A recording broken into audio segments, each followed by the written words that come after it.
Mad dog series का 16 से 20 chapter तक है। अगर आपने अभी तक 1 से 15 तक वाला वीडियो नहीं देखा है तो पहले उसको देख लो, फिर ये कंटिन्यू करो। पिछली पार्ट में हमने देखा था कि टोनी उस साइको ताकितो को हराने के बाद जब हॉन्ग सॉन्ग के साथ ट्रेनिंग कर रहा था।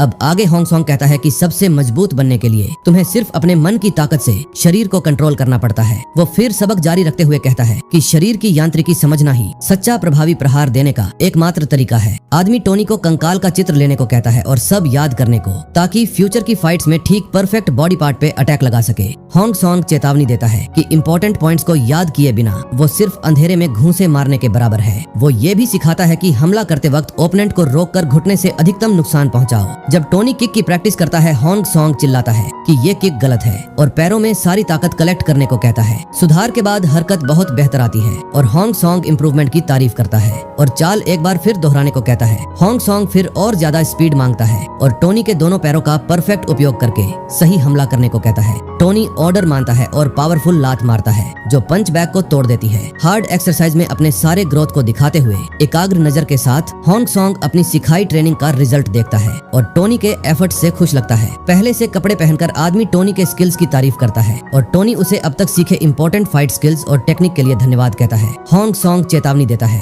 कि अब वो खुद लड़ सकता है और पहला ओपोनेंट सबसे इम्पोर्टेंट है अपनी काबिलियत साबित करने के लिए। इसके साथ वो सुझाव देता है कि सेल का लीडर सबसे इजी टारगेट होगा और टोनी को बिना एक पल सोचे उसे हरा देने का ऑर्डर देता है। हमारा टोनी नई चुनौती को कॉन्फिडेंस के साथ स्वीकार करता है। जैसे हॉन्ग सॉन्ग उसे कहता है कि इस जगह में उसे एक पागल कुत्ते की तरह बनना पड़ेगा जो सबको काटने के लिए तैयार रहे और जिससे सब डरे। तो भाइयों, अब टोनी का बॉडी आगे थोड़ा स्लिम और परफेक्ट देखने को मिलता है क्योंकि टोनी हार्ड ट्रेनिंग से थोड़ा पतला और हल्का सा पहले के मुकाबले अलग लगता है। अचानक लाउडस्पीकर घोषणा करता है कि फ्री टाइम खत्म हो गया है और सभी कैदियों को तुरंत अपनी कोठरियों में वापस जाना है। कैदी कमरों की तरफ चलते हैं और हमारा टोनी नई और खतरनाक मंजिल के साथ उनके साथ चलता है। हॉन्ग सॉन्ग युवक को आजादी देता है कि कैसे और कब लड़े, लेकिन याद दिलाता है कि प्रैक्टिस में जो अभ्यास किया है सब इस्तेमाल कर। उसी पल लड़का हॉलवे से गुजरता है, सेल के बाहर आकर रुक जाता है और सोचता है मुझे सोच समझकर फैसला करना होगा कि मुझे फ्री टाइम में सबके सामने लड़ना है या सेल में 1v1 लड़ना है। सीरियस लुक के साथ अपना चेहरा ऊपर उठाता है जैसे आखिरकार फैसला कर लिया हो। सेल में सेल लीडर को अजीब लगता है कि नया लड़का आज फ्री टाइम से इतनी जल्दी वापस आ गया है। लीडर फिर नाराज हो जाता है जबकि लंबे बाल वाला सेल में टोनी के बिस्तर पर लेटा दिखता है। टोनी उसे कहता है कि तुम मेरे बेड में क्या कर रहे हो, अपने बेड में जाओ। और वो कैदी कहता है कि इतना छोटा मत बनो यार, आज के लिए तुम जमीन में सो जाओ।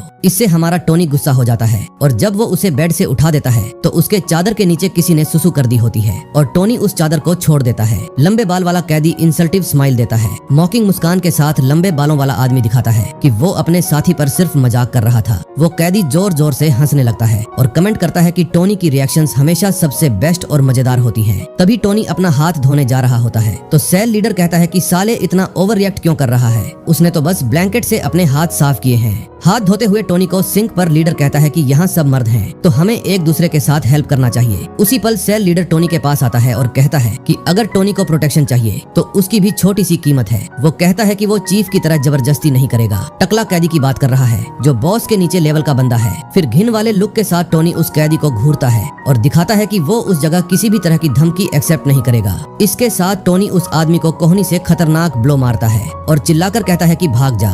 लीडर पीछे स्लाइड हो जाता है और कहता है कि क्या वो अपने आप को बहुत ज्यादा कूल समझ रहा है। फिर वो आदमी फुल स्पीड से टोनी पर अटैक करता है और लीडर अपना पंच उसकी तरफ बढ़ाता है। तुरंत बाद टोनी फास्ट मूवमेंट से अटैक डॉज करता है और पूरे सेल में सबको दिखा देता है कि वो अब कमजोर नहीं रहा। सेल लीडर अपने चेहरे से खून पोंछता है और मान जाता है कि टोनी पहले से कहीं ज्यादा स्ट्रॉन्ग है। अपने चेहरे पर स्माइल के साथ सेल लीडर वार्न करता है कि अब उसे इस डिस्प्यूट को जीतने के लिए रियल फाइट करनी पड़ेगी। उसी पल सेल लीडर इंप्रेसिव स्पीड से आगे बढ़ता है और पावरफुल ब्लो देने की तैयारी करता है। सेल लीडर अटैक करता है लेकिन टोनी दोनों हाथों को बॉडी के सामने क्रॉस करके पंच को ब्लॉक कर लेता है। इम्पैक्ट से टोनी को जबरदस्त फोर्स महसूस होती है और टोनी शिकायत करता है कि सिर्फ एक हिट से उसके हाथ सुन्न हो गए हैं। इसके साथ सेल लीडर पूछता है कि क्या टोनी सोचता है कि कोई भी कल का आया लौंडा उसके जैसा लीडर के पोजीशन तक ऐसे ही पहुंच जाएगा। वो चिल्लाता है कि वो सबसे ज्यादा दूसरों के आगे घुटने टेकना नफरत करता है और बड़े गुस्से के साथ टोनी पर चार्ज करता है। आदमी आगे कहता है कि वो मसाकी और उसके जैसे आदमी से नफरत करता है। इसके साथ वो चीखता है कि तू बहुत पहले फिनिश हो चुका होता और पूरी ताकत से घूंसा मारता है, लेकिन टोनी अपने राइवल का पंच अपनी कोहनी से ब्लॉक कर लेता है और कहता है कि मुंह बंद कर, वरना इस क्रैम्प्ड सेल में चीजें और खराब हो जाएंगी। तुरंत बाद टोनी एब्सर्ड स्ट्रेंथ से ओपोनेंट की कलाई पकड़ लेता है और दिखाता है कि वो मजाक नहीं कर रहा है। टोनी फिर सेल लीडर को चिल्लाकर कहता है कि मासाकी को फिर से इंसल्ट करने की हिम्मत मत करना। क्विक मूवमेंट से टोनी उस सेल लीडर की बांह मरोड़ देता है, जो दर्द से चीख उठता है क्योंकि उसे अपनी हड्डियां टूटती महसूस हो रही हैं। गुस्से में सेल लीडर कसम खाता है कि वो इस बड़ी ह्यूमिलिएशन की वजह से टोनी की जान ले लेगा। दूसरे सेलमेट्स चौंक जाते हैं और एक पूछते हैं कि क्या सेल लीडर हमेशा से इतना कमजोर था। फाइट्स में टोनी टाइम वेस्ट नहीं करता और सेल लीडर की पसलियों पर प्रिसाइज ब्लो मारता है। उसे डिस्टेबलाइज करने के लिए ओपनिंग का फायदा उठाकर टोनी राइवल की टांग पर लात मारता है, जिससे वो इंटेंस कॉम्बैट में पूरी तरह बैलेंस खो देता है। एक मेमोरी सरफेस होती है और हम देखते हैं कि डॉक्टर घुटने की लिगामेंट्स के बारे में एक्सप्लेन कर रही है कि वे कितना तेज दर्द देते हैं। लेसन याद रखकर टोनी ठीक उसी वाइटल पॉइंट पर लात मारता है और दिखाता है कि उसने एनाटॉमी का लेसन अच्छे से सीख लिया है। ओपोनेंट के बैलेंस खोने पर टोनी अटैक जारी रखता है और दिखाता है कि फाइट अभी सेल में खत्म नहीं हुई है।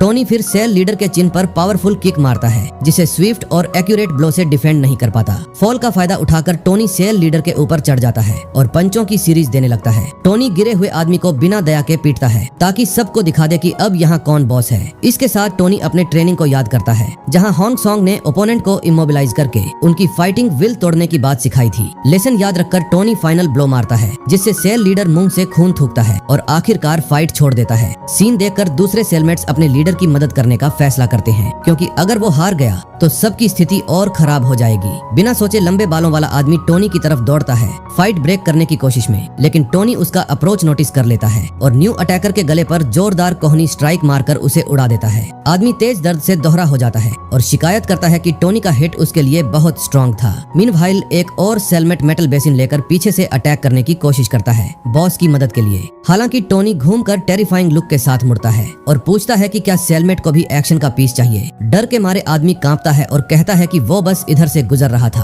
और उनकी फाइट में शामिल नहीं होना चाहता था। जमीन पर सेल लीडर डिस्ट्रैक्शन का फायदा उठाकर अपने गंदे कपड़ों के नीचे से मेकशिफ्ट वेपन निकाल लेता है। नफरत भरी नजर के साथ वो सरप्राइज अटैक की तैयारी करता है और दिखाता है कि वो हार इतनी आसानी से स्वीकार नहीं करेगा। वो चिल्लाता है कि टोनी को अपनी गार्ड नीची नहीं करनी चाहिए थी और ब्लेड लेकर फाइनल अटैक के लिए लॉन्च करता है। उसी पल वेपन टोनी के साइड में घुस जाता है, जिससे उसे तेज और अनएक्सपेक्टेड पेन महसूस होता है। अटैकर चिल्लाता है कि साले टोनी अब मर जा और फिर से हिट करने की कोशिश करता है, लेकिन टोनी उसके हाथ को पकड़ लेता है और आंखें रेड ग्लो करते हुए टोनी अपने राइवल को घूरता है और वार्न करता है कि मरने वाला मैं नहीं तू है। इंजर्ड होने के बावजूद टोनी राइवल के आर्म पर प्रिसाइज ब्लो मारता है। सेल लीडर को टोनी से इतनी क्विक रिएक्शन की उम्मीद नहीं थी। मेकशिफ्ट वेपन उड़कर जमीन पर गिर जाता है और सेल लीडर अपनी फाइट वाली एडवांटेज पूरी तरह खो देता है। टोनी हारे हुए आदमी को फ्लोर पर घसीटता है और दूसरे इनमेट्स को दिखाता है कि उसके साथ छेड़खानी नहीं करनी चाहिए। थ्रेटनिंग लुक के साथ टोनी फॉर्मर लीडर पर अपनी डोमिनेंस साबित करता है और दिखाता है कि अब से चीजें अलग होंगी। टोनी अपनी घाव को पकड़ता है और तेज दर्द महसूस करता है, लेकिन रिलीफ के आंसू उसके चेहरे पर बहने लगते हैं। इतनी टेंशन से थक चुका फाइट का आउटकम देखकर रूममेट्स शॉक्ड हैं और समझ जाते हैं कि पावर अभी हाथ बदल गई है। टोनी फिर हारे हुए आदमी के बाल पकड़ता है और सबके सामने घोषणा करता है कि वो अब इस सेल का न्यू लीडर है। भाई साहब, ये मानहवा का असली मजा अब आ रहा है। सीन प्रिजन हॉलवे पर बदलता है और पावर स्ट्रगल खत्म होने के बाद माहौल और भी हैवी हो जाता है। एक गार्ड आता है और अनाउंस करता है कि लाइट्स 10 मिनट में बंद हो जाएंगी और सबको जल्दी बेड पर होना चाहिए। सेलमेट्स बेड के लिए तैयार होने लगते हैं और टोनी अपनी न्यू पोजीशन से थोड़ा अजीब महसूस करता है। मुट्ठी भींचकर टोनी अपनी विक्ट्री पर रिफ्लेक्ट करता है और बैटल का एड्रेनालिन अभी भी उसके खून में दौड़ रहा है। टोनी मुश्किल से यकीन करता है कि उसने इतने स्ट्रॉन्ग दुश्मन को हरा दिया है, जबकि एक सेलमेट अपना बेड बना रहा है। वो शिकायत करता है कि टोनी रास्ते में आ रहा है और मूड थोड़ा टेंस हो जाता है। टोनी सोचता है कि क्या उसे इतना दूर जाना जरूरी था, लेकिन दूसरा आदमी याद दिलाता है कि ये इस क्रूर जगह के रूल्स हैं। सीरियस लुक के साथ लंबे बालों वाला कैदी वार्न करता है कि आराम से मत बैठ, क्योंकि जो कील बाहर निकलती है उसे ठोका जाता है। इंट्रिग्ड होकर टोनी पूछता है कि जब कोई अपनी पोजीशन दूसरे इनमेट को हार जाता है तो क्या होता है। उसकी चिंता देखकर सेलमेट पूछता है कि क्या टोनी उस आदमी के फ्यूचर की चिंता कर रहा है जिसे उसने अभी हरा दिया है। इसके साथ लंबे बाल वाला कैदी वार्न करता है कि अब टोनी जीत चुका है तो उसे अपनी स्ट्रेंथ छुपाने के लिए ढीले कपड़े नहीं पहनने चाहिए, और फाइनल वार्निंग देता है कि अब सब टोनी को चैलेंज करेंगे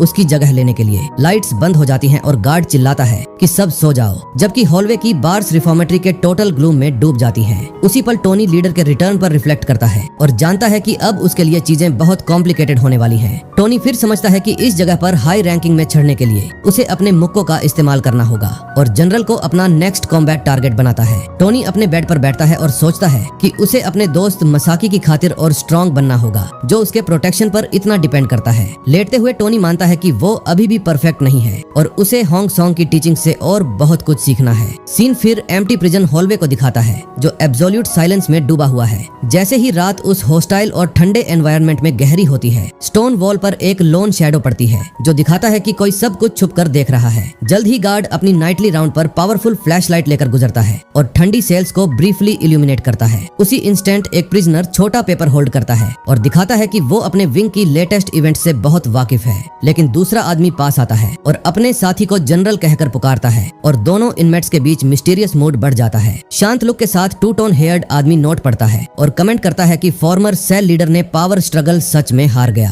जनरल फिर हारे हुए आदमी को लूजर कहता है और दिखाता है कि उसे किसी का भी रिस्पेक्ट नहीं है जो अपनी पोजीशन मेंटेन नहीं कर सका। इसके साथ पावरफुल कैदी अपनी मुट्ठी जोर से भींचता है और समझता है कि टोनी आखिरकार अपनी ट्रू कलर्स दिखाने लगा है। इमेज साउथ डिस्ट्रिक्ट साइन पर फोकस करती है जो दिखाता है कि हाल की फाइट की खबर पूरे कॉम्प्लेक्स में फैल चुकी है। मीनवाइल किताबों से भरे रूम में कई हंसी गूंजती है जो दिखाता है कि कोई इस सिचुएशन को बहुत अम्यूजिंग और बिजार पा रहा है। Pink haired south boss Tetsu smirk के साथ कहता है कि टोनी ने उस क्रूर डिस्प्यूट में उसकी कल्पना से कहीं बेहतर परफॉर्म किया। तेत्सु फिर बेड पर लेटे हुए हंसता है और अपने राइवल के वॉरिड लुक की कल्पना करता है जब उसे टोनी की सरप्राइजिंग विक्ट्री की खबर मिलेगी। उसी पल हम वेस्ट डिस्ट्रिक्ट साइन देखते हैं और साफ है कि अब प्रिजन के सभी सेक्टर्स न्यू फाइटर टोनी का नाम जान चुके हैं। लोनली लॉकर रूम में एक मस्कुलर आदमी जिसके चेहरे पर स्कार है, वो नेक्स्ट सेल में हुए इंटेंस कॉम्बैट के मैसेज को पढ़ता है। मिलिशियस स्माइल के साथ वेस्ट बॉस शू काजामी कंफर्म करता है कि टोनी ने सच में फाइट जीत ली है और टोनी की पोटेंशियल में बहुत इंटरेस्टेड लगता है। सीन ईस्ट डिस्ट्रिक्ट पर शिफ्ट होता है जहां एक गार्ड हॉलवे में चल रहा है और टोनी की विक्ट्री की खबर वहां भी पहुंच जाती है। वो हल्का सेल डोर पर नॉक करता है और एरिया के बॉस को इम्पोर्टेंट मैसेज देने की तैयारी करता है। इसके साथ वो ईस्ट विंग बॉस कोची नारुसे को इन्फॉर्म करता है कि टोनी ने फॉर्मर सेल लीडर को टफ फाइट में हरा दिया।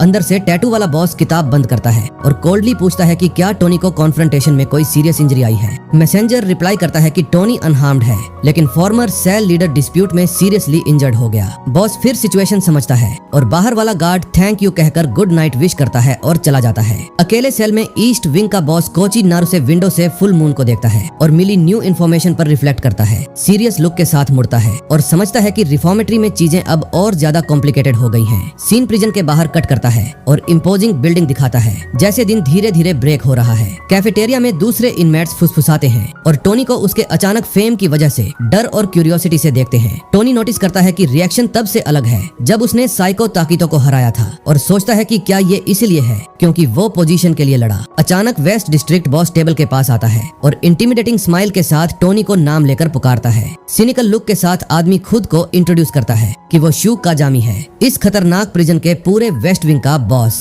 टोनी पूछता है कि क्या दूसरे बॉस को किसी दूसरे के विंग में आने का परमिशन है, क्या कानामोटो गुस्सा नहीं होगा और क्या उसके लिए यहाँ सेफ है। लेकिन बॉस कहता है कि वो नॉर्थ लीडर कानामोटो के साथ अच्छा चलता है तो कोई प्रॉब्लम नहीं। शू काजामी फिर जोक करता है कि अगर तेत्सु यहाँ आ गया तो कानामोटो जरूर गुस्सा करेगा। टोनी सीधे पॉइंट पर आता है और पूछता है कि वो क्या चाहता है। इसके साथ स्कार वाला आदमी खुलासा करता है कि कानामोटो उसे किसी भी कीमत में नहीं छोड़ेगा लेकिन वो टोनी में पोटेंशियल देखता है और उसकी मदद करना चाहता है। कंफ्यूज टोनी प्रपोजल नहीं समझता और पूछता है कि मदद का ऑफर असल में क्या मतलब रखता है। विकेट स्माइल के साथ बॉस टोनी को प्रोटेक्शन ऑफर करता है, बदले में टोनी को रिफॉर्मेटरी के अंदर उसका स्पाई बनना होगा। टोनी प्रपोजल रिपीट करता है और लीडर कहता है कि चूंकि वो भी पूरे एक डिस्ट्रिक्ट का बॉस है तो ये प्रोटेक्शन टास्क उसके लिए बहुत आसान है। लेकिन बिना सोचे टोनी ऑफर रिजेक्ट कर देता है जिससे powerful waste district boss speechless रह जाता है। बॉस शॉक्ड होकर पूछता है कि क्या टोनी सोचता है कि वो अकेले कानामोटो और उसके आदमियों से लड़ सकता है। शांत रहकर टोनी एक्सप्लेन करता है कि अगर कोई पावरफुल व्यक्ति उसके जैसे पहले से बने टारगेट से मदद मांग रहा है तो इसका मतलब है कि उसके पास कोई एलाइज नहीं है। टोनी आगे कहता है कि लीडर अकेला कुछ नहीं कर पाएगा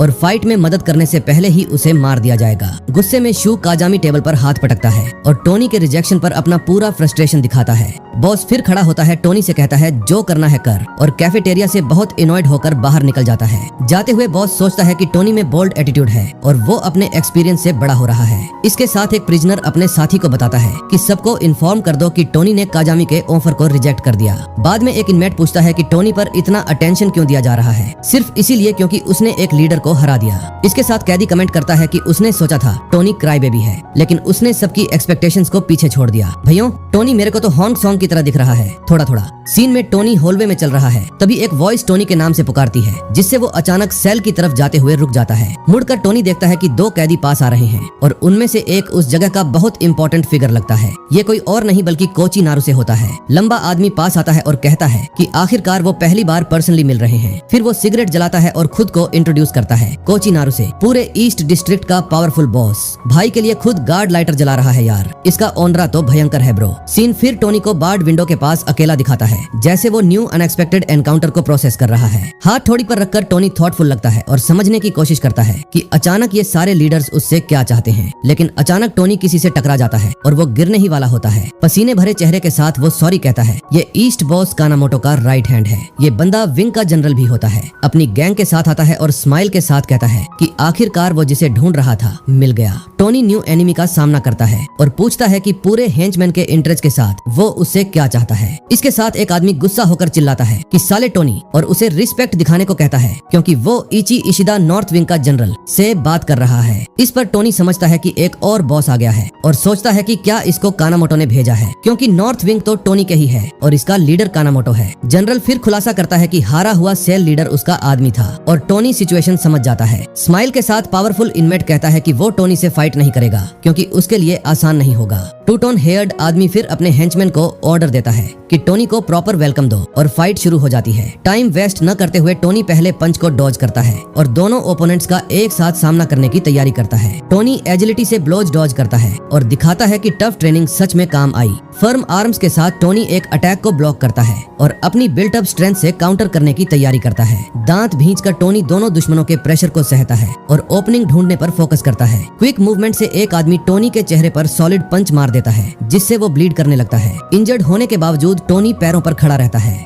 एक कैदी पीछे से वॉर करने जाता है, लेकिन टोनी आर्म से दूसरे पंच से खुद को बचाता है और दिखाता है कि वो ग्रेट न्यूमेरिकल डिसएडवांटेज में भी आसानी से नहीं हारेगा। ओपनिंग देखकर एक कैदी फाइनल किक की तैयारी करता है और टोनी समझ जाता है कि वो बहुत डेंजरस सिचुएशन में है। उसका किक सीधे टोनी के घुटने में लगता है, सेम जैसे टोनी ने सेल लीडर को मारा था। ठीक उसी पल दूसरा वाला कैदी उसके पीछे से सिनेस्टर स्माइल दे रहा होता है। वो सीधे टोनी के गर्दन पे अटैक करके उसे जमीन में नॉकआउट कर देता है। जमीन पर पिन डाउन होकर टोनी दर्द से तड़पता है, जबकि एक आदमी पूछता है कि क्या उसे बैटल का मजा आया। जनरल पास आता है और पूछता है कि सिर्फ उसके 2 वीकेस्ट आदमियों से हारने का कैसा फील है। वो फिर वार्न करता है कि सेल लीडर उन सबसे वीकेस्ट था और उसे हराना उसे शैलो पॉन्ड में छोटी मछली बनाता है। जनरल स्क्वाट करता है और कहता है कि वो जेनरस है, लेकिन उन्हें माफ नहीं करता जो उसे दूसरों के सामने शर्मिंदा करते हैं। स्माइल के साथ वो कहता है कि टोनी ने उसे लाफिंग स्टॉक बना दिया, इसलिए रिवेंज नेचुरल है। पूरी तरह बीटेन होने के बावजूद टोनी अपने विंग के जनरल को घूरता है, जो अपने हेंचमैन को बाकी काम सौंपने की तैयारी करता है। नॉर्थ लीडर फिर मुड़ता है और अपने आदमियों से कहता है कि टोनी के साथ मजा करो, जो अब पूरी तरह डिफेंसलेस है। फ्लोर पर लेटकर टोनी स्ट्रेंथ के बड़े डिफरेंस को समझता है और सोचता है कि वो सिर्फ एक ओपोनेंट से लड़ना जानता है। वो फिर सोचता है कि सबसे स्ट्रॉन्ग बनने का रास्ता सच में इतना दूर है क्या।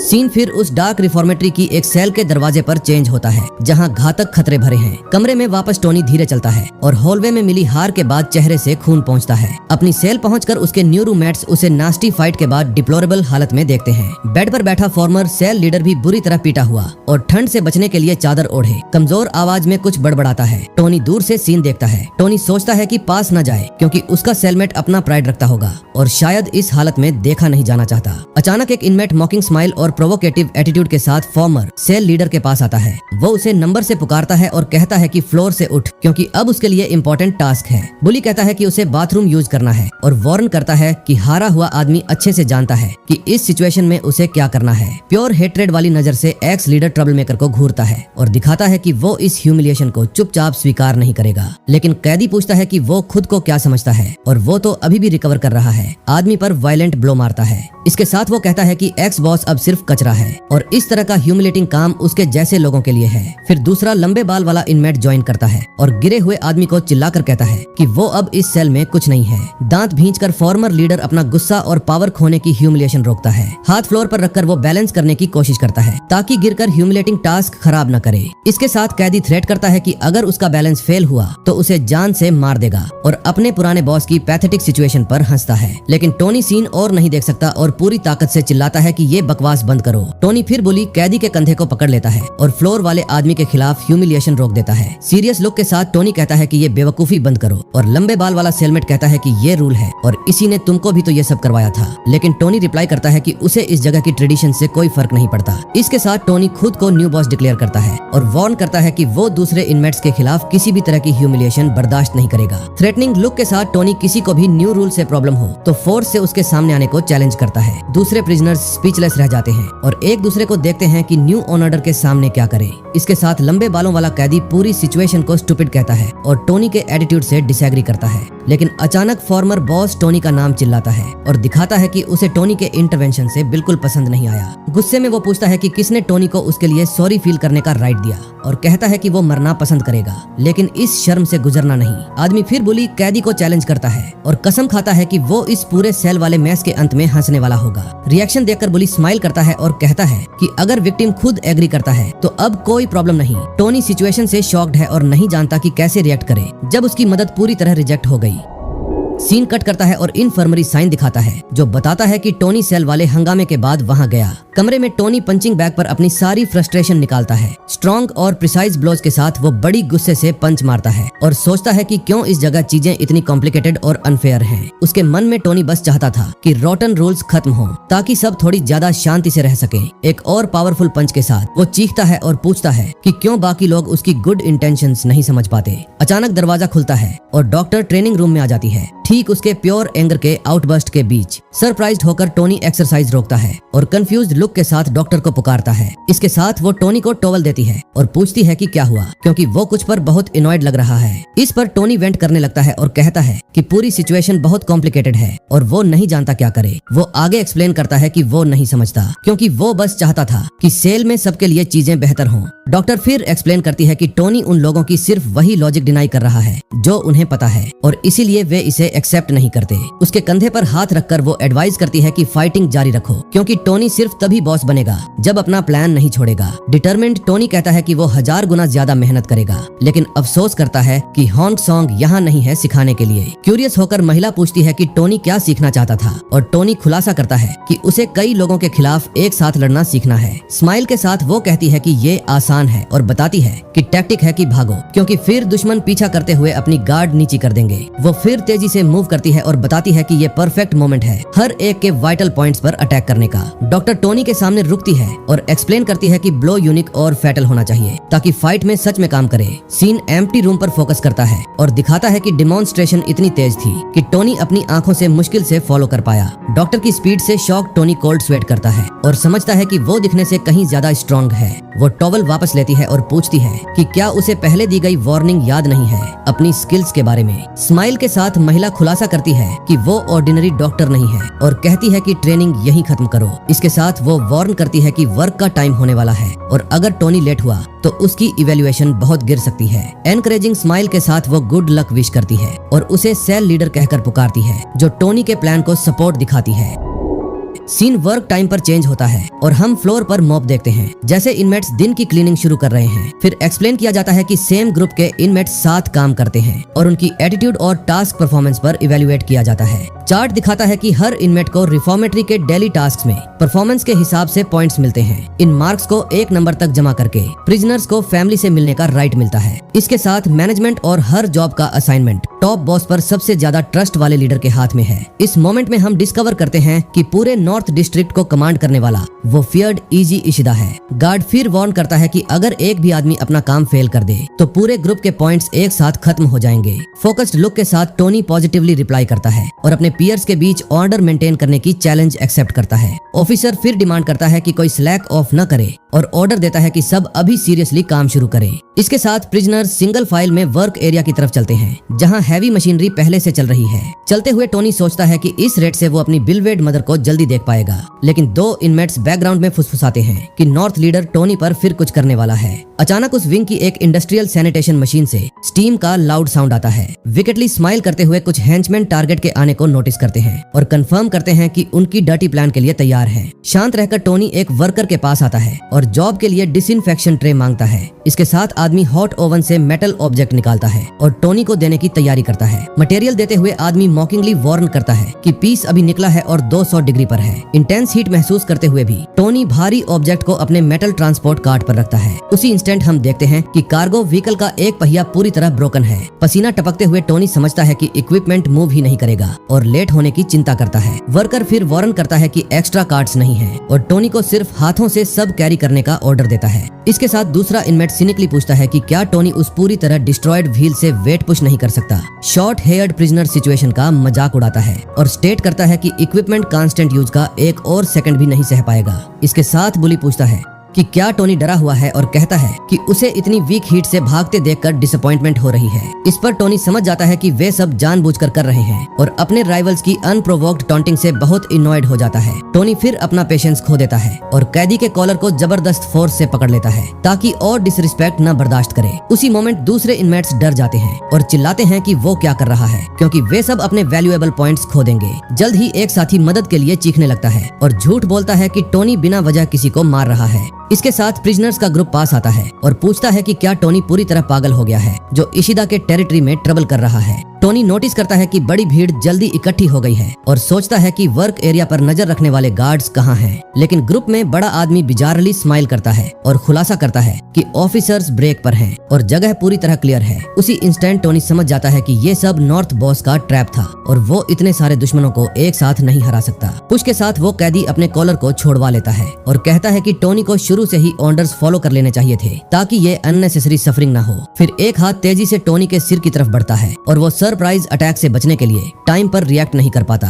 बड़ी वायलेंस से एक बड़ा अटैकर कैदी टोनी का चेहरा मेटल काउंटर पर धकेल देता है और आर्म पर इमेंस फोर्स से पिन कर देता है। इसके साथ बुली टोनी को वेट अकेले कैरी करने का ऑर्डर देता है और थ्रेट करता है कि अगर रेसिस्ट करता रहा तो उसका सिर वहीं हॉट मशीन में डाल देगा। सीन हॉट ग्लो करते मेटल कंटेनर्स दिखाता है जिनसे स्टीम उठ रही है जो वहाँ बुरी तरह जलने का रियल डेंजर इंडिकेट करती है। जल्दबाजी में कैदी टोनी से स्पीड अप करने को कहता है और पूछता है कि क्या वो भारी आइटम्स होल्ड करते हुए जिंदा पकना चाहता है। टोनी अपने कांपते हाथ आगे बढ़ाता है और स्कॉर्चिंग मेटल बॉक्स पकड़ लेता है। पाम में फैलते इंटेंस पेन को महसूस करते हुए पूरी विल से दांत भींचकर टोनी प्योर सफरिंग वाली एक्सप्रेशन दिखाता है जैसे वो ऑब्जर्व्ड हीट सहने की कोशिश कर रहा है। इसके साथ पुलिस कहते हैं कि बहुत सावधानी बरतना और वार्न करते हैं कि कुछ मत गिराना वरना सब फिर से स्क्रैच से धोना पड़ेगा। आखिरकार इमेज कैफेटेरिया साइन पर फोकस करती है जो बताती है कि ये डिफिकल्ट टास्क आखिरी डेस्टिनेशन पर हर हाल में पूरा करना है। बड़ी मेहनत से टोनी आखिरकार हॉट बॉक्स को टेबल पर रख देता है और अपना डेली टास्क पार्ट पूरा कर लेता है। टोनी फिर ऑर्डर डिलीवर करता है और दूसरा इनमेट सब डिफिकल्टीज के बावजूद जॉब वेल डन पर कॉन्ग्रेचुलेट करता है।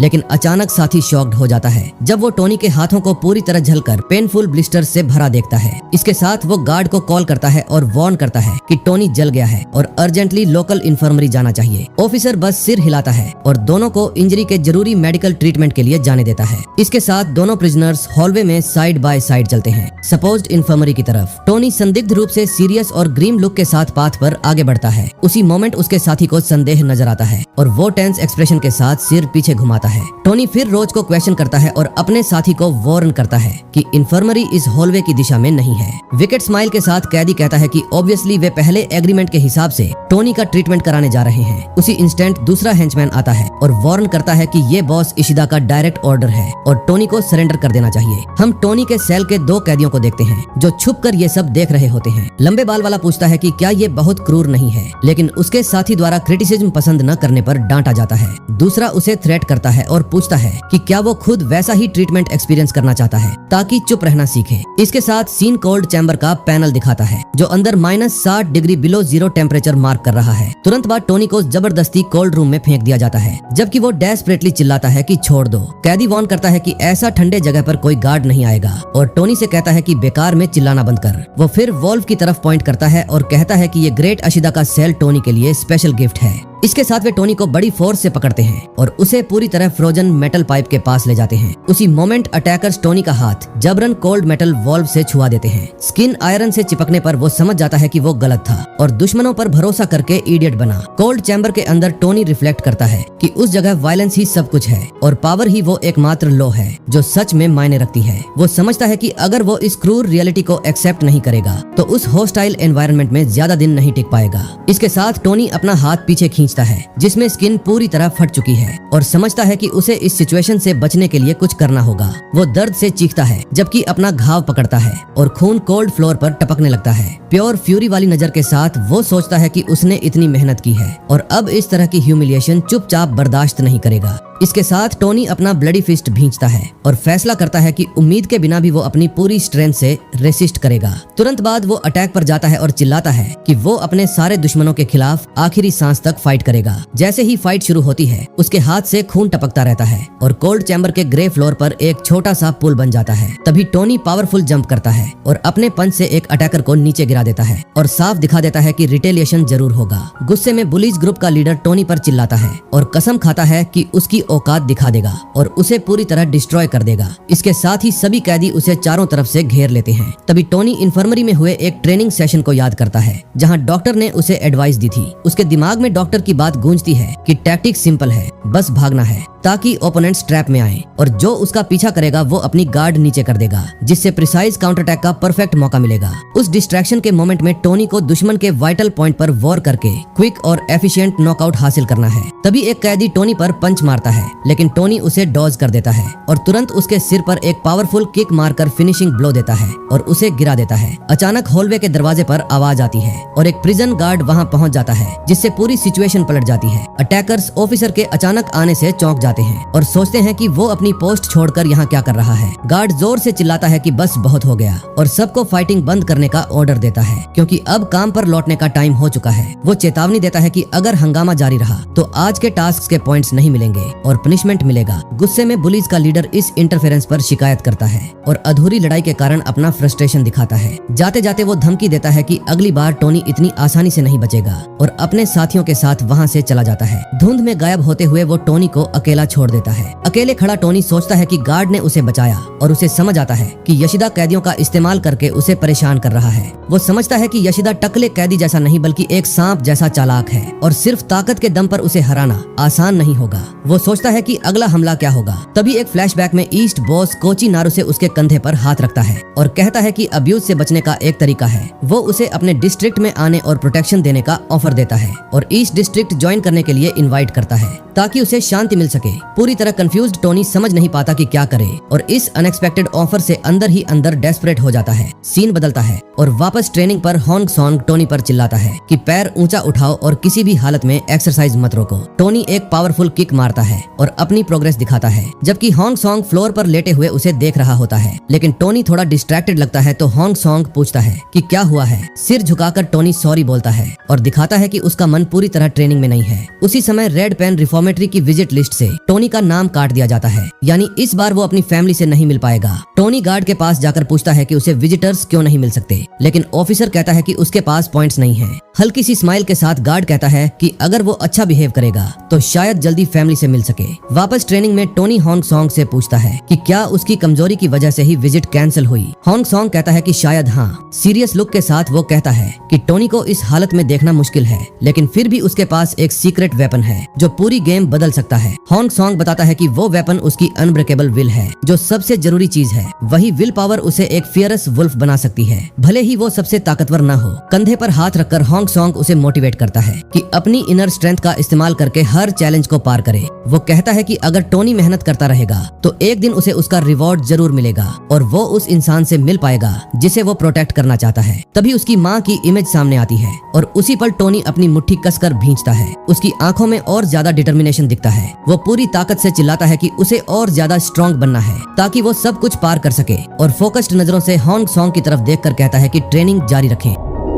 सीन बदलता है और सेल की बार्स दिखती है जो साफ इशारा करती हैं कि उस रिफॉर्मेटरी में तूफान अभी खत्म नहीं हुआ है। इसी बीच टकला कैदी गुस्से में शिकायत करता है कि ये साला इशिदा हरामी गंदे ट्रिक्स यूज करके सबको मैनिपुलेट कर रहा है। वो और ज्यादा भड़क जाता है और समझता है कि उसका बॉस इस सिचुएशन से संतुष्ट लग रहा था, साथ ही अपने राइवल को कोसता रहता है। तभी कैमरा कोल्ड चैम्बर के दरवाजे पर फोकस करता है और दिखाता है कि पिछली घटना अभी भी सबके दिमाग में ताजा है। हॉलवे में चलते हुए टोनी सोचता है कि किसी भी फाइट को जीतने के लिए सिचुएशन को बहुत ध्यान से असेस करना पड़ता है। पास ही एक बड़ा गंजा कैदी गुस्से में शिकायत करता है कि उसे ह्यूमिलेट किया गया और ये सब साला इशिदा की वजह से हुआ है।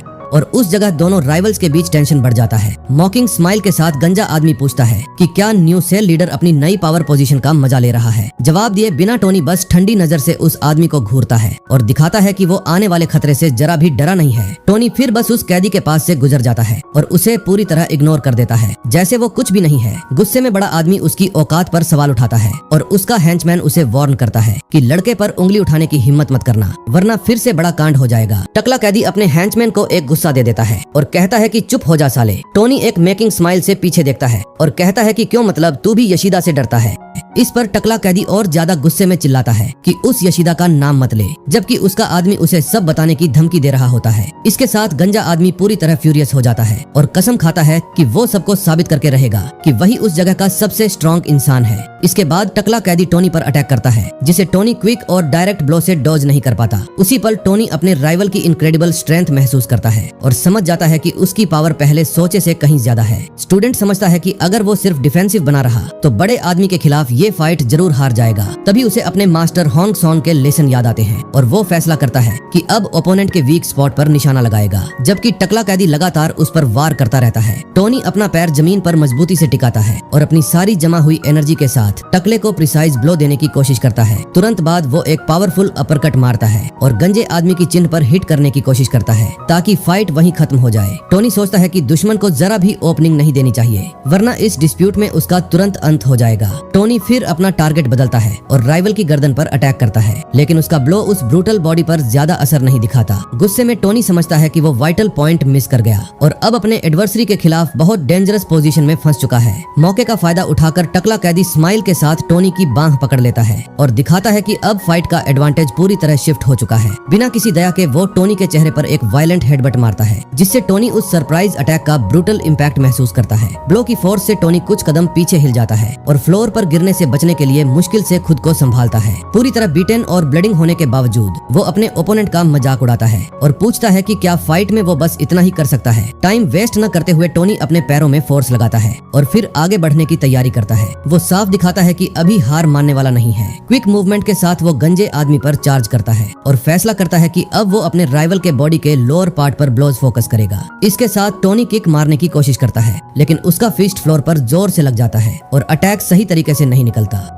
लेकिन उसी मूवमेंट में टकला कैदी अपना बैलेंस खो देता है और पीछे की तरफ गिर पड़ता है। ग्राउंड पर गिरने के बाद टोनी अपने ओपोनेंट को घूरता है और सोचता है कि शायद उसका असली वीक स्पॉट उसकी टांगे हैं। टकला कैदी उठता है और समझता है कि शायद उसने टोनी को जरूरत से ज्यादा अंडर एस्टिमेट कर लिया था। फाइट फिर से शुरू होने वाली होती है और गुस्से से भरी आंखों के साथ गंजा आदमी अपने हेंचमैन को चिल्लाकर कहता है कि लड़के को बिना किसी दया के खत्म कर दो। तभी साइड से दूसरा हेंचमैन आता है और टोनी को जल्दी नीचे गिराने के लिए क्विक ब्लो मारने की कोशिश करता है। प्रोटोगोनिस्ट के चेहरे पर हार्ड पंच लगता है और टोनी उस अटैक का इम्पैक्ट महसूस करता है, जो उसे पूरी तरह सरप्राइज कर देता है। तुरंत बाद टकला कैदी उसकी पीठ पर भी वार करता है और न्यूमेरिकल डिसएडवांटेज अब कॉम्बैट पर भारी पड़ने लगता है। पूरी तरह बीटन होकर टोनी समझता है कि इस हालत में फाइट करना बेकार है, क्योंकि अकेले इतने सारे ओपोनेंट्स का सामना करना उसके लिए लगभग नामुमकिन है। तभी उसकी नजर किसी चीज पर पड़ती है और उसे हॉलवे में मौजूद खतरे से बचने का एक आइडिया मिल जाता है। वो ओपन कोल्ड चैम्बर का दरवाजा देखता है और समझ जाता है कि यही उसका आखिरी चांस है, जिससे वो सब राइवल्स पर पलटा मार सकता है। बिना एक सेकंड गंवाए टोनी अपने ऑब्जेक्टिव की तरफ दौड़ पड़ता है, जबकि अटैकर्स उसके इस एक्शन को देखकर कंफ्यूज हो जाते हैं। इस पर गंजा आदमी एस्केप से इनोएड होकर चिल्लाता है कि क्या टोनी सच में सोचता है कि वो इतनी आसानी से भाग सकता है। टोनी कोल्ड रूम के अंदर घुसने में कामयाब हो जाता है और अपने पीछा करने वालों से बचने के लिए दरवाजा जोर से बंद कर देता है। विकेट स्माइल के साथ टकला कैदी कहता है कि अगर लड़का हाइड एंड सीक खेलना चाहता है तो वो भी ये गेम ज्वाइन करेगा। वो बंद दरवाजे को घूरता है और वार्न करता है कि ये एक डेडली गेम है जो प्रे के कैप्चर होते ही खत्म हो जाती है। इसके बाद टकला कैदी कोल्ड चैम्बर के दरवाजे के पास आता है और समझने की कोशिश करता है कि हीरो अंदर आखिर प्लान क्या कर रहा है। फिर वो धीरे धीरे उस डार्क रूम के अंदर एंटर करता है और टोनी को पुकारते हुए कहता है कि बाहर निकल और अपनी फाइनल डेस्टिनी फेस कर। कोल्ड फॉग के बीच आदमी अपने टारगेट को ढूंढता है, लेकिन डार्क एनवायरनमेंट में उसे कुछ भी साफ दिखाई नहीं देता। तभी अचानक अंधेरे से एक पावरफुल पंच निकलता है और सीधे गंजे आदमी के चेहरे पर लगता है, जिससे वो सरप्राइज अटैक से पूरी तरह शॉक्ड हो जाता है। जाता है। इसी मौके का फायदा उठाकर टोनी डार्कनेस के बीच अपने दुश्मन पर लगातार अटैक शुरू कर देता है। मुंह से ब्लड निकलते हुए टकला कैदी अटैक से फ्यूरियस हो जाता है और समझ जाता है कि अब सिचुएशन उसके लिए बहुत खराब हो चुकी है। वो तुरंत दरवाजे की तरफ भागने की कोशिश करता है और टोनी को चिल्लाकर कहता है कि उसके साथ मत खेल, क्योंकि अब चीजें और ज्यादा खराब होने वाली हैं। लेकिन टोनी उससे ज्यादा तेज निकलता है और गंजे आदमी के भागने से पहले ही कोल्ड चैम्बर का दरवाजा फिर से बंद कर देता है। अब -150 डिग्री बिलो जीरो टेम्परेचर के अंदर फंसा आदमी गुस्से में कसम खाता है कि वो टोनी को हमेशा के लिए उसके डूम में भेज देगा। सीन बदलता है और रात के अंधेरे में पूरी प्रिजन बिल्डिंग दिखाई देती है, जैसे अलग अलग फैक्शंस के बीच टेंशन अब और ज्यादा बढ़ती जा रही हो। उसी दौरान हम देखते हैं कि प्रिजनर्स का एक ग्रुप उस खतरनाक डिटेंशन सेंटर के डार्क कॉरिडोर से हड़बड़ी में भाग रहा है। एक आदमी अपने साथियों को जल्दी करने को कहता है और चिल्लाता है कि उन्हें तेजी से रन करना होगा, वरना वे टाइम पर अपनी डेस्टिनेशन तक नहीं पहुंच पाएंगे। तभी टोनी उस कैदी के कंधे पर हाथ रखकर उससे कुछ पूछने की कोशिश करता है, लेकिन वो कैदी उसका हाथ झटक देता है और जल्दी आगे बढ़ने लगता है। उसका एटीट्यूड टोनी को बिल्कुल पसंद नहीं आता। टोनी फिर उससे पूछता है कि आखिर हुआ क्या है और वार्न करता है कि दोबारा उसके रास्ते में आने की कोशिश मत करना। इसके बाद टोनी उस पूरे रश को देखता है और सोचता है कि क्या ये लोग फिर से उसके रूम की तरफ ट्रबल करने जा रहे हैं। तुरंत बाद वो पूरा ग्रुप एक सेल के सामने जाकर रुक जाता है और बहुत सीरियस लुक के साथ उस जगह को इन्वेड करने की तैयारी करने लगता है। लेकिन तभी टोनी वहाँ पहुँच जाता है और उन्हें रास्ते से हट जाने को कहता है, क्योंकि अब से वो इस सेल का न्यू लीडर है। डिटर्मिन्ड नजरों के साथ टोनी उन इन्वेडर्स का सामना करता है और साफ दिखाता है कि वो अपनी टेरिटरी में किसी भी तरह का मेस बिल्कुल बर्दाश्त नहीं करेगा। तभी फ्लोर पर पड़ा फॉर्मर सेल लीडर बुरी तरह पीटा हुआ दिखाई देता है और सोचता है कि आखिर उसके साथ ऐसा क्या हुआ कि उसे इतनी बेरहमी से पीटा गया। इसके साथ ईस्ट लीडर कोची नारू से कमेंट करता है कि उस टकला कैदी नगा ने अपना पूरा गुस्सा इस आदमी पर सिर्फ इसलिए निकाला क्योंकि वो टोनी को नहीं मार पाया और गुस्से में उसने फॉर्मर लीडर को ही बेरहमी से पेल दिया। इसके बाद पियर्सिंग गेज के साथ टोनी पूछता है कि कोची नारू से यहाँ क्यों आया है। इस पर कोची कहता है कि वो अभी भी टोनी के क्लियर जवाब का इंतजार कर रहा है। फिर वो एक्सप्लेन करता है कि टोनी सिर्फ इसीलिए ऊपर उठ पाया क्योंकि उस समय दूसरा गार्ड अपनी ड्यूटी पर स्लैक कर रहा था और यही बात नगा को बहुत ज्यादा फ्यूरियस कर गई। उसी मोमेंट कोची नारू से खुलासा करता है कि बेचारा पूर्व सेल लीडर मदद मांगने इशिदा के पास गया था, लेकिन उसकी रिक्वेस्ट रिजेक्ट कर दी गई क्योंकि अब वो किसी काम का नहीं रहा था। इसके साथ कोची समझाता है कि जब इंसान डर और डेस्परेशन में फंस जाता है तो उसकी पूरी मेंटल स्टेट टूटने लगती है। तभी कुछ ऑफिसर्स वहाँ चिल्लाते हुए आते हैं और कहते हैं कि ये कोई तमाशा नहीं है। फिर वे ऑर्डर देते हैं कि घायल कैदी को तुरंत उस एरिया से बाहर ले जाया जाए।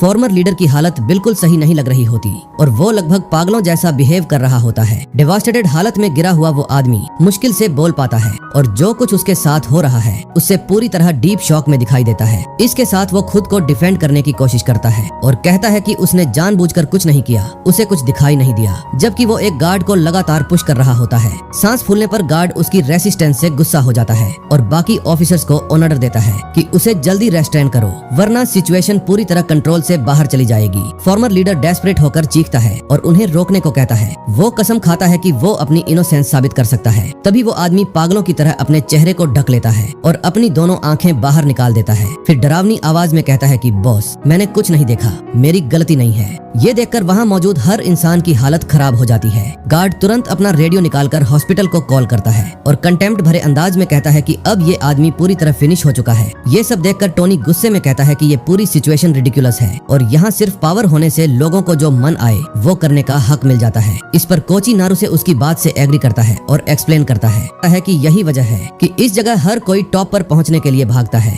क्योंकि यहाँ नीचे गिरने वालों की जिंदगी बेहद मिजरेबल और सैड हो जाती है। इसके बाद कोची नारू से टोनी को ऑफर देता है कि वो उसे उसकी फैमिली से मिलवा सकता है और कहता है कि ईस्ट डिस्ट्रिक्ट में ये बिना ज्यादा स्ट्रॉन्ग बने भी संभव है। लेकिन टोनी सोच में पड़ जाता है और खुद से सवाल करता है कि कुछ साल की प्रोटेक्शन के बाद आखिर क्या होगा। वो समझ जाता है कि टेम्पररी पीस कभी भी रियल सॉल्यूशन नहीं हो सकती। तभी उसे अपनी माँ और खतरनाक कानामोटो याद आते हैं और वो सोचता है कि अगर वो कमजोर और दूसरों पर डिपेंडेंट रहा तो अपने प्रिय लोगों की प्रोटेक्शन कैसे कर पाएगा। अपनी मुट्ठी कसकर टोनी साफ कहता है कि उसे इस फ्लीटिंग पीस की जरूरत नहीं है और अपनी पूरी विल के साथ डिक्लेयर करता है कि उसे सिर्फ और ज्यादा पावर चाहिए। टोनी की ये बात सुनकर ईस्ट लीडर कोची नारू से हल्की स्माइल देता है और उसकी अनशेकेबल डिटर्मिनेशन से काफी संतुष्ट दिखाई देता है। आखिर आखिर में बॉस टोनी को वार्न करता है कि नगा जरूर रिवेंज लेने वापस आएगा और वो बहुत डेंजरस इंसान है, लेकिन टोनी इस वार्निंग की जरा भी परवाह नहीं करता क्योंकि अब वो एक बीस्ट बनने वाला है। तो भाइयों, इस वीडियो में मैंने 20 चैप्टर तक एक्सप्लेन कर दिया है और अगली वीडियो में आपको 1 से लेकर पूरे 25 चैप्टर तक का एक्सप्लेन देखने को मिलेगा, जो कि बहुत जल्दी आएगा क्योंकि इस चैनल पे जो भी मानवा एक्सप्लेन करता हूँ उसके सारे चैप्टर्स को कवर करता हूँ। आपके प्यार के लिए दिल से बहुत बहुत शुक्रिया। मिलते हैं नेक्स्ट वीडियो में। और हाँ भाई, एक बात और, कुछ लोग ऐसे हैं जो हर वीडियो तो देखते हैं लेकिन सब्सक्राइब नहीं करते। जब मैंने अपना स्टैट्स देखा तो करीब 91% लोग सब्सक्राइब किए बिना ही देख रहे हैं। तो बस इतना कहना चाहूंगा कि कोई जबरदस्ती नहीं है मेरे भाई। अगर आपको सच में मेरी डिटेल एक्सप्लेन पसंद आ रही है और दिल करे तो सब्सक्राइब कर लो, इससे मुझे खुशी भी मिलेगी और मोटिवेशन भी। और सब्सक्राइब करके रखने से आप मेरे अगले पार्ट्स मिस नहीं करोगे क्योंकि मैं हर सीरीज को एंड तक कंटिन्यू एक्सप्लेन करता हूँ। बाकी आपकी मर्जी। और जिन्होंने पहले से सब्सक्राइब कर रखा है, तुम लोगों को दिल से प्यार भाई।